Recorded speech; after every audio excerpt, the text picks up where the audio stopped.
Hi everyone, my name is Amy, and in this video, I'll show you how to add the Poppers Accessibility widget to your Squarespace website. Adding an accessibility widget can help make your website more inclusive and easier to use for all visitors. It improves user experience, supports accessibility needs, and helps ensure your site is usable by a wider audience. So let's get started. First, log into your Popper dashboard. Once you're there, click on Widgets from the sidebar and then click Create New Widget.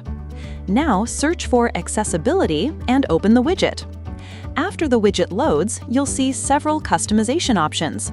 You can choose Smart Profiles or manually enable and disable modules based on your needs. From there, you can also adjust settings like color display and navigation. In the theme settings, you can change the accent color, widget position, and size to match your website.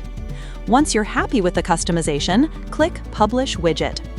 After publishing, you'll get an installation code. Copy the code and go to your Squarespace site editor. Inside the editor, add a code block, then paste the installation code into it. After that, save your changes. Once you open your website and refresh the page, your accessibility widget will appear successfully on your site. That's it for this video. I'll see you in the next one.